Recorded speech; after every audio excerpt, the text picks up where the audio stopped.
Pendahuluan eksekutif dan imperatif strategis. Dalam lanskap perpajakan Indonesia yang dinamis, konvergensi antara standar akuntansi keuangan, (PSAK), dan regulasi fiskal menciptakan lingkungan kepatuhan yang kompleks bagi wajib pajak badan. Laporan ini menyajikan rangkuman eksekutif yang mendalam dan analisis komprehensif mengenai proses rekonsiliasi fiskal untuk PT ABC pada tahun fiskal 2022. Dokumen ini disusun berdasarkan transkrip pelatihan perpajakan dan diperkaya dengan referensi eksternal dari regulasi terkini, termasuk Undang-Undang Harmonisasi Peraturan Perpajakan, UU HPP, Peraturan Pemerintah, PP, dan Peraturan Menteri Keuangan, PMK. Tujuan utama dari laporan ini adalah untuk memberikan pemahaman holistik mengenai mekanisme koreksi fiskal, perhitungan pajak penghasilan, PPH, badan dengan fasilitas pasal 31E, serta teknis pengisian surat pemberitahuan, SPT, tahunan 1771. Analisis ini mengungkapkan bahwa laporan keuangan komersial, meskipun valid untuk kepentingan pemegang saham, memerlukan penyesuaian rigor untuk memenuhi standar pelaporan pajak. Kasus PT ABC menyoroti area kritis divergensi, khususnya terkait natura, biaya promosi, piutang tak tertagih, dan penghasilan yang dikenakan pajak final. Laporan ini dirancang sebagai panduan strategis bagi praktisi pajak, akuntan, dan kontroler keuangan untuk memahami mengapa dan bagaimana penyesuaian fiskal dilakukan guna memastikan kepatuhan, mengoptimalkan kewajiban pajak, dan memitigasi risiko pemeriksaan, audit, di masa depan. Kerangka teoretis rekonsiliasi fiskal. Divergensi akuntansi komersial dan fiskal. Fondasi pelaporan pajak perusahaan terletak pada laporan laba rugi. Namun, laba komersial yang dihasilkan berdasarkan standar akuntansi keuangan jarang sekali sama dengan penghasilan kena pajak, PHKP, yang didefinisikan oleh Undang-Undang Perpajakan. Disparitas ini mengharuskan dilakukannya proses yang dikenal sebagai rekonsiliasi fiskal. Perspektif komersial berfokus pada realitas ekonomi, prinsip pencocokan, matching principle, dan konservatisme untuk menyajikan pandangan yang wajar tentang kesehatan keuangan kepada pemangku kepentingan, investor, kreditur. Perspektif fiskal berfokus pada kepatuhan hukum, pengamanan penerimaan negara, dan insentif kebijakan spesifik yang dimandatkan oleh UU PPH nomor 36 tahun 2008 sebagaimana telah diubah terakhir dengan UU HPP nomor 7 tahun 2021. Proses rekonsiliasi mengidentifikasi dua jenis perbedaan fundamental. Beda tetap, permanen differences penghasilan atau biaya yang diakui oleh akuntansi tetapi secara permanen tidak diakui atau diperlakukan berbeda oleh hukum pajak. Contohnya meliputi sumbangan yang tidak memenuhi syarat, biaya pajak penghasilan, dan penghasilan yang telah dikenakan pajak final. Beda waktu, timing differences pos-pos yang diakui oleh kedua sistem tetapi dalam periode yang berbeda. Contoh utamanya adalah perbedaan metode dan masa manfaat penyusutan aset tetap atau amortisasi aset tak berwujud. Peran strategis akuntan dalam mitigasi risiko pemeriksaan. Sebagaimana ditekankan dalam materi pelatihan, peran akuntan melampaui sekadar pencatatan data. Akuntan harus meneliti laporan laba rugi komersial untuk mengidentifikasi bendera merah yang biasanya menjadi target pemeriksa pajak. Dalam tahap awal pemeriksaan, otoritas pajak, DJP, akan meneliti laporan laba rugi untuk memetakan potensi kekurangan bayar pajak. Rekonsiliasi fiskal yang kuat berfungsi sebagai garis pertahanan pertama terhadap surat permintaan penjelasan atas data dan atau keterangan, SP2DK, memastikan bahwa data yang disajikan kepada DJP dapat dipertanggungjawabkan secara hukum. Ketidaklengkapan data atau penyusunan laporan yang asal-asalan meningkatkan risiko pemeriksaan mendalam. Oleh karena itu, memahami setiap baris akun dalam laba rugi dan implikasi perpajakannya adalah kompetensi wajib bagi profesional pajak. Profil keuangan PT ABC, tahun buku 2022. Tinjauan keuangan komersial. Berdasarkan data studi kasus, PT KBC melaporkan metrik keuangan komersial utama sebagai berikut untuk tahun 2022. Penjualan bruto, gross sales 9 miliar 500 juta rupiah. Harga pokok penjualan, HPP 7 miliar 800 juta rupiah. Laba bruto, 1 miliar 700 juta rupiah. Total biaya usaha, 1 miliar 40 juta rupiah. Pendapatan biaya lain-lain, meliputi sewa gedung, penjualan tanah, bunga deposito, dan dividen. Laba neto komersial, 875 juta rupiah. Profil keuangan ini menempatkan PT KBC dalam kategori wajib pajak badan dengan peredaran bruto antara 4,8 miliar rupiah hingga 50 miliar rupiah. Posisi ini memberikan hak istimewa kepada perusahaan untuk memanfaatkan fasilitas pengurangan tarif pajak sesuai pasal 31 EUU PPH yang akan dibahas secara mendalam pada bagian perhitungan. Analisis mendalam koreksi fiskal positif, non-deductible expenses. Koreksi fiskal positif adalah penyesuaian yang menambah laba kena pajak, dan akibatnya menambah beban pajak, dengan mengeluarkan biaya-biaya yang dianggap tidak boleh dikurangkan, non-deductible, menurut ketentuan perpajakan. Pajak penghasilan, PPh pasal 21, ditanggung perusahaan. Data komersial, tercatat biaya sebesar 6 juta rupiah sebagai beban PPh pasal 21. Perlakuan fiskal, koreksi positif sebesar 6 juta rupiah. Analisis regulasi, berdasarkan pasal 9 ayat 1, huruf H UU PPH, pajak penghasilan bukanlah biaya yang boleh dikurangkan, non-deductible expense. Pajak dianggap sebagai pembagian laba kepada negara, bukan biaya untuk mendapatkan, menagih, dan memelihara penghasilan, 3M. Konteks metode pemotongan, dalam praktik penggajian, terdapat 3 metode, gross, karyawan menanggung, net, perusahaan menanggung, dan gross up, perusahaan memberikan tunjangan pajak. Jika perusahaan menggunakan metode net di mana PPh 21 dicatat sebagai beban perusahaan tanpa menambahkannya sebagai penghasilan bruto karyawan, tunjangan, maka biaya tersebut tidak dapat dibiayakan secara fiskal. Agar dapat dibiayakan, deductible, perusahaan harus menggunakan metode gross up, di mana tunjangan pajak diakui sebagai penghasilan karyawan dan dikenakan pajak di level karyawan. PT KBC tampaknya mencatat ini sebagai beban pajak langsung, sehingga harus dikoreksi sepenuhnya. Fasilitas natura dan kenikmatan, klub golf. Data komersial, terdapat, biaya member golf, termasuk dalam akun biaya lain-lain atau pemasaran. Perlakuan fiskal, koreksi positif penuh. Analisis regulasi UU HPP, sebelum berlakunya UU HPP, natura pada umumnya non-deductible bagi perusahaan dan non-taksable bagi karyawan. UU HPP dan peraturan pelaksananya, PMK nomor 66 tahun 2023, mengubah paradigma ini menjadi taksable deductible, dapat dibiayakan oleh perusahaan jika dipajaki di sisi karyawan. Namun, terdapat pengecualian penting. Pasal 4 huruf B PMK 66 2023 secara spesifik mengatur natura dengan jenis dan batasan tertentu yang dikecualikan dari objek pajak. Lebih lanjut, fasilitas olahraga tertentu seperti golf, pacuan kuda, balap perahu bermotor, terbang layang, dan olahraga otomotif tetap dikategorikan sebagai kenikmatan mewah yang tidak berkaitan langsung dengan usaha, 3M, dalam konteks kewajaran.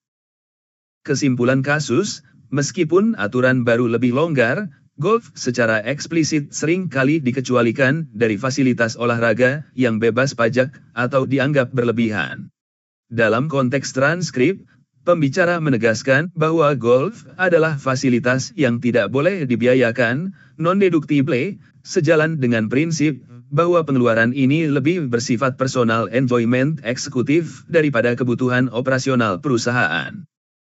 Biaya entertainment dan jamuan tamu. Data komersial, total biaya tercatat 54 juta rupiah. Temuan audit, ditemukan biaya sebesar Rp28.500.000 untuk jamuan ulang tahun Direktur Marketing, anak pemegang saham. Perlakuan fiskal, koreksi positif sebesar Rp28.500.000. Analisis regulasi, agar biaya entertainment dapat dikurangkan, deductible, wajib pajak wajib membuat daftar nominatif sesuai lampiran PMK nomor 02 PMK 03 2010. Daftar ini harus memuat detail, nama, NPWP, alamat, tanggal, jenis biaya, dan jumlah. Namun, validitas daftar nominatif tidak hanya bersifat administratif, formal, tetapi juga material. Biaya tersebut harus benar-benar untuk kepentingan usaha, 3M. Biaya ulang tahun direktur adalah biaya untuk kepentingan pribadi, private expense, yang dilarang dibebankan berdasarkan pasal 9 ayat 1, huruf I UU PPH. Oleh karena itu, meskipun dicatat, substansinya tidak memenuhi syarat fiskal, sehingga harus dikoreksi. Sisa biaya sebesar Rp25.500.000 diakui karena diasumsikan memiliki daftar nominatif yang valid dan relevan dengan bisnis.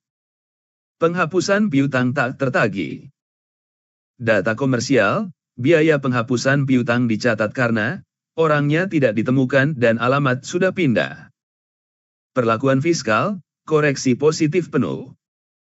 Analisis regulasi, syarat penghapusan piutang secara fiskal sangat ketat, diatur dalam pasal 6 ayat 1, huruf H UU PPH dan aturan turunan seperti PMK 74 tahun 2024, atau aturan sebelumnya PMK 207 2015.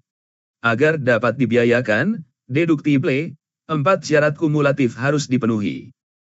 Telah dibebankan sebagai biaya dalam laporan laba rugi komersial. Telah menyerahkan daftar piutang tak tertagih kepada Direktorat Jenderal Pajak, DJP. Telah diserahkan perkara penagihannya ke pengadilan negeri instansi pemerintah, atau terdapat perjanjian tertulis penghapusan utang, atau dipublikasikan dalam penerbitan umum khusus, atau adanya pengakuan debitur bahwa utang telah dihapuskan. Syarat nomor 3 dikecualikan untuk debitur kecil. Kegagalan PT ABC hanya memenuhi syarat pencatatan komersial tetapi gagal membuktikan upaya penagihan hukum atau pelaporan ke DJP. Alasan, alamat tidak ditemukan, tanpa bukti publikasi atau proses hukum tidak cukup untuk pembebanan fiskal. Sumbangan dan bantuan. Data komersial, sumbangan HUTRI, dan bantuan masyarakat sekitar. Perlakuan fiskal, koreksi positif penuh. Analisis regulasi, berdasarkan PP nomor 93 tahun 2010, sumbangan pada dasarnya non-deductible kecuali untuk 5 jenis tertentu. Bencana nasional, ditetapkan pemerintah. Penelitian dan pengembangan, di Indonesia. Fasilitas pendidikan. Pembinaan olahraga. Infrastruktur sosial, nirlaba, 16. Sumbangan untuk perayaan kemerdekaan, HUTRI, atau bantuan sosial umum ke masyarakat sekitar tidak masuk dalam kategori pengecualian tersebut dan dianggap sebagai biaya yang tidak berkaitan langsung dengan usaha, sehingga harus dikoreksi positif. Analisis mendalam koreksi fiskal negatif. Koreksi fiskal negatif adalah penyesuaian yang mengurangi laba kena pajak, menguntungkan wajib pajak. Ini biasanya terjadi karena perbedaan waktu pengakuan biaya, amortisasi penyusutan, atau pengeluaran penghasilan yang telah dipajaki secara final. Penghasilan yang dikenakan PPh final. Data komersial, pendapatan sewa gedung, Rp90 juta, dan penjualan tanah, Rp80 juta. Perlakuan fiskal, koreksi negatif, dikeluarkan dari penghasilan kena pajak. Analisis. Sewa tanah dan atau bangunan dikenakan PPh final pasal 4 ayat 2, dengan tarif 10%. Pengalihan hak atas tanah bangunan juga dikenakan PPh final, umumnya 2,5%. Karena pajak atas penghasilan ini telah dibayar secara final, terpisah, maka penghasilan ini tidak boleh digabungkan dengan penghasilan usaha lainnya yang dikenakan tarif umum pajak badan. Jika tidak dikoreksi negatif, perusahaan akan terkena pajak berganda, double taxation. Implikasi biaya, segala biaya yang dikeluarkan untuk memperoleh penghasilan final ini, misalnya biaya perawatan gedung yang disewakan sebesar 10 juta rupiah dan biaya pengurusan tanah 3.500.000 rupiah, juga harus dikoreksi positif, tidak boleh dibiayakan, sesuai prinsip proporsionalitas biaya dan pendapatan. Penghasilan bukan objek pajak, dividen. Data komersial, pendapatan dividen. Perlakuan fiskal, koreksi negatif. Analisis regulasi, berdasarkan UU HPP dan PMK terkait, dividen yang diterima oleh wajib pajak badan dalam negeri dikecualikan dari objek pajak, non-objek PPh, dengan syarat dividen tersebut diinvestasikan kembali atau untuk badan usaha tertentu kepemilikan saham minimal 25%, aturan lama, atau pengecualian umum di UU Cipta Kerja HPP. Dalam konteks laporan ini, dividen dikeluarkan dari perhitungan laba fiskal untuk mencegah pengenaan pajak atas penghasilan yang sudah dikecualikan undang-undang.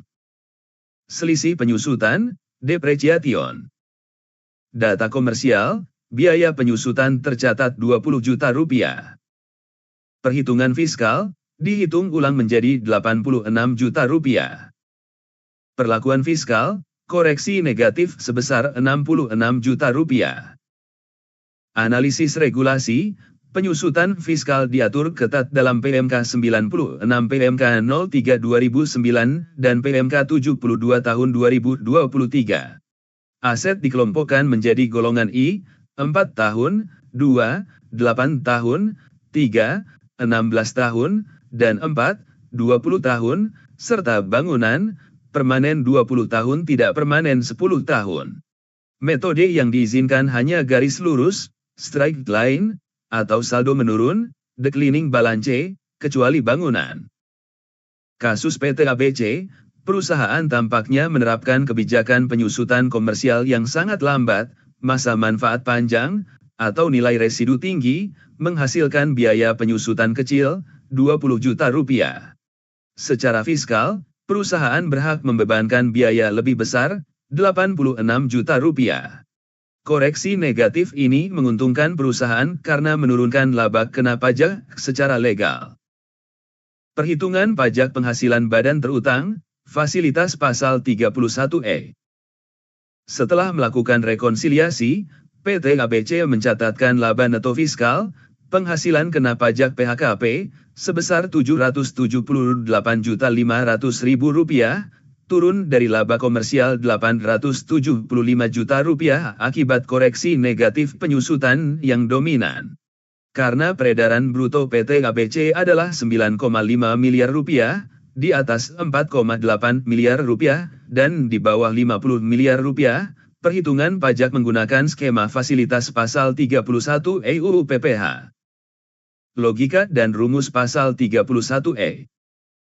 Fasilitas ini memberikan diskon tarif sebesar 50% dari tarif normal, 22% untuk bagian penghasilan kena pajak yang sebanding dengan peredaran bruto sampai dengan Rp4,8 miliar. Langkah 1, menghitung porsi PHKP yang mendapat fasilitas. PHKP fasilitas, 4.800.000.000 total peredaran bruto, X total PHKP. PHKP fasilitas, 4.800.000.009.500.000 X 775.381.896.842 rupiah. Langkah 2, menghitung porsi PHKP yang tidak mendapat fasilitas, non-fasilitas. PHKP non-fasilitas total PHKP fasilitas. PHKP non-fasilitas Rp778.503.396.603.158. Langkah 3, menghitung PPh terutang.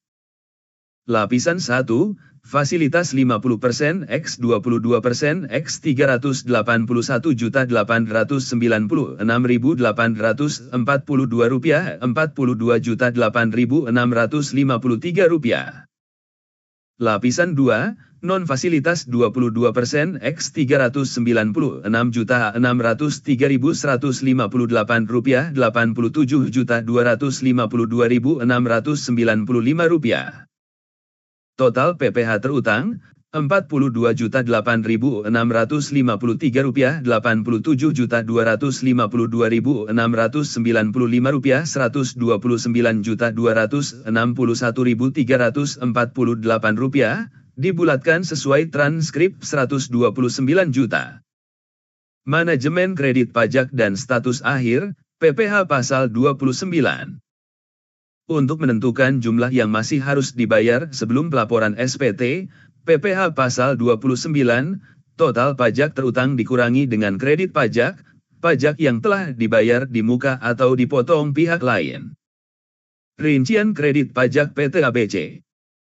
PPh Pasal 22, dipungut oleh bendaharawan pemerintah sebesar Rp25 juta. Ini terjadi karena PT ABC melakukan transaksi penjualan barang kepada instansi pemerintah yang dananya bersumber dari APBN/APBD. PPh Pasal 23, dipotong oleh pihak lain, PT Dev, sebesar Rp600.000. Biasanya atas penghasilan jasa atau sewa harta selain tanah bangunan.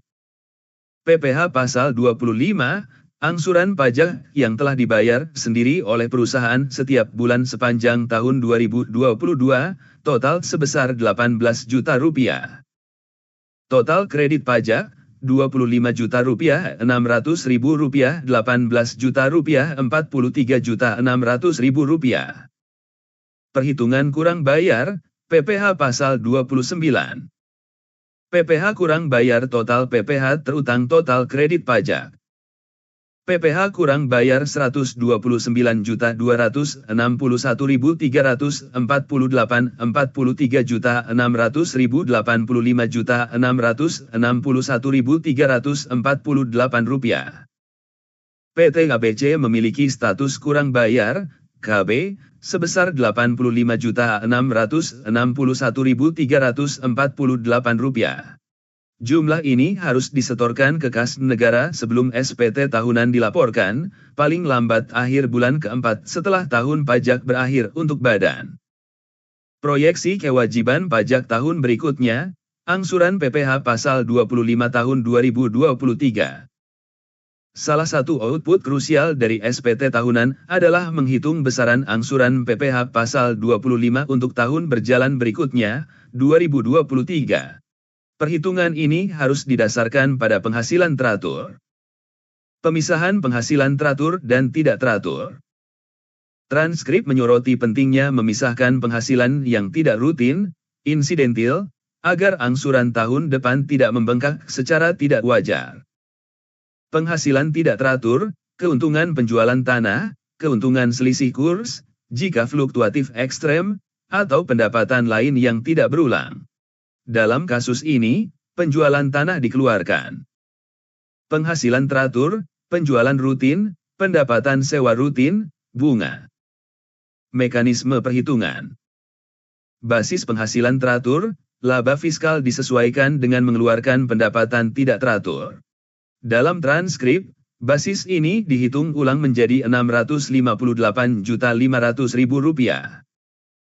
PPh terutang, basis teratur dihitung kembali menggunakan tarif pasal 31E atas basis Rp658,5 juta.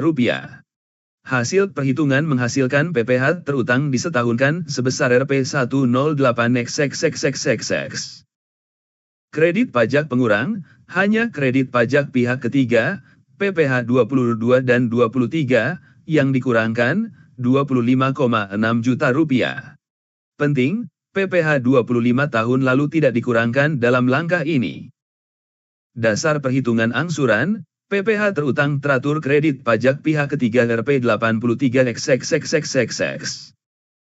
Angsuran PPh 25 per bulan, 2023 sedih dasar perhitungan 12 bulan Rp6.941.339 per bulan. Wawasan strategis, dengan mengeluarkan pendapatan tidak teratur, penjualan tanah, dari basis perhitungan, PT ABC berhasil menurunkan angsuran bulanannya secara legal, menjaga likuiditas arus kas perusahaan untuk tahun 2023. Panduan teknis pengisian formulir SPT 1771. Proses pengisian SPT tahunan badan dilakukan dengan alur mundur, back to front, dimulai dari lampiran khusus hingga ke induk SPT. Berikut adalah panduan langkah demi langkah berdasarkan studi kasus. Lampiran pendukung. Lampiran 6, 1771 enam mengisi data pemegang saham, Wahyu T dan Nabilaki, persentase kepemilikan, dan jumlah modal disetor. Bagian afiliasi dikosongkan karena tidak ada transaksi afiliasi, pinjaman utang. Lampiran V, 1771V mencatat dividen yang dibagikan kepada pemegang saham dan susunan pengurus komisaris perusahaan. Data ini harus konsisten dengan akta perusahaan. Lampiran penghasilan final dan non-objek, 17714. Lampiran ini krusial untuk membuang penghasilan yang tidak boleh dihitung di tarif umum. Bagian A, PPh final input bunga deposito, Rp25 juta, sewa gedung, Rp90 juta, dan penjualan tanah, Rp80 juta. Total pajak final yang telah dibayar dicatat di kolom PPh terutang. Bagian B, non-objek input dividen yang diterima dari penyertaan modal, sebesar Rp50 juta. Ini memastikan dividen tidak dikenakan pajak lagi. Lampiran kredit pajak, 17713. Mencatat rincian bukti potong dari pihak lain. Input data bendaharawan pemerintah, PPh 22, dan PT Dev, PPh 23. Kolom yang wajib diisi, nama pemotong, NPWP pemotong, nomor bukti potong, tanggal, dan jumlah PPh yang dipotong. Total dari lampiran ini, Rp25,6 juta, akan mengalir ke induk SPT sebagai pengurang pajak terutang. Lampiran laporan laba rugi, 17712, dan koreksi fiskal, 1771I. 17712, memindahkan angka-angka dari laporan laba rugi komersial ke dalam pos-pos yang tersedia di formulir, HPP, biaya usaha lainnya, biaya dari luar usaha. Karena pos biaya di SPT terbatas, akuntan harus melakukan mapping akun dengan cermat, misalnya menggabungkan biaya entertainment, sumbangan, DLL ke biaya lainnya. 1771I, jantung rekonsiliasi. Angka 1, mengambil laba neto komersial dari 17712. Angka 4, penghasilan final non-objek mengurangi laba dengan total dari lampiran 4. Angka 5, penyesuaian fiskal positif menginput koreksi positif secara rinci, biaya untuk kepentingan pemegang saham Golf, PPh, sumbangan, DSB. Jika tidak ada baris spesifik, masukkan ke penyesuaian fiskal positif lainnya. Angka 6, penyesuaian fiskal negatif menginput selisih penyusutan, Rp66 juta. Hasil akhir, penghasilan neto fiskal, Rp778.500.000 yang harus sama persis dengan kertas kerja rekonsiliasi. Induk SPT 1771. Formulir ini merangkum seluruh perhitungan. Menghitung PPh terutang, menggunakan tarif pasal 31E. Mengurangi dengan kredit pajak, dari lampiran 3. Mengurangi dengan PPh 25 yang dibayar sendiri. Menghasilkan angka PPh kurang bayar, pasal 29, sebesar Rp86.661.348. Menghitung angsuran PPh 25 tahun berikutnya pada bagian tersendiri. Kesimpulan dan rekomendasi strategis. Kesimpulan. Analisis terhadap PT ABC menunjukkan bahwa kepatuhan pajak bukan sekadar masalah perhitungan aritmatika, melainkan pemahaman mendalam tentang karakter hukum dari setiap transaksi. Pergeseran dari laba komersial Rp875 juta menjadi laba fiskal Rp778,5 juta, meskipun terdapat banyak koreksi positif, terutama didorong oleh koreksi negatif penyusutan yang signifikan. Ini membuktikan bahwa perencanaan pajak yang baik, seperti optimalisasi penyusutan fiskal, dapat menyeimbangkan beban pajak akibat biaya-biaya yang non-deductible. Rekomendasi strategis untuk PT ABC. Evaluasi kebijakan Natura, mengingat UU HPP dan PMK 66/2023 memungkinkan Natura menjadi deductible jika dipajaki di sisi karyawan, PT ABC perlu menghitung cost-benefit. Apakah lebih menguntungkan membiayakan fasilitas, dengan konsekuensi menambah PPh 21 karyawan perusahaan melalui gross up, atau membiarkannya non-deductible, kena PPh badan 22%. Namun, untuk golf, karena sifatnya yang mewah dan eksklusif, tetap berisiko tinggi untuk dibiayakan. Perbaikan dokumentasi, SOP. Daftar nominatif, wajibkan divisi marketing untuk melengkapi detail tamu, NPWP NIK, setiap kali mengajukan klaim biaya entertainment. Tanpa daftar ini, biaya promosi otomatis dikoreksi. Piutang tak tertagih, jika ingin membebankan piutang macet, PT ABC harus melaporkan daftar debitur ke DJP dan memiliki bukti legalitas penagihan. Tanpa ini, penghapusan piutang hanya akan menjadi kerugian komersial tanpa manfaat fiskal. Manajemen arus kas PPh 25, PT ABC telah melakukan langkah tepat dengan memisahkan penghasilan tidak teratur, penjualan tanah. Praktik ini harus dilanjutkan dan dibakukan dalam kebijakan akuntansi perusahaan untuk mencegah overpayment pajak bulanan di tahun-tahun mendatang. Optimalisasi penyusutan, perbedaan signifikan antara penyusutan komersial dan fiskal, Rp66 juta, menunjukkan adanya peluang penghematan pajak, tax yield. PT ABC disarankan untuk meninjau kembali kebijakan aset tetapnya agar memastikan seluruh aset dikelompokkan dengan benar, golongan 1-4, untuk memaksimalkan manfaat penyusutan fiskal.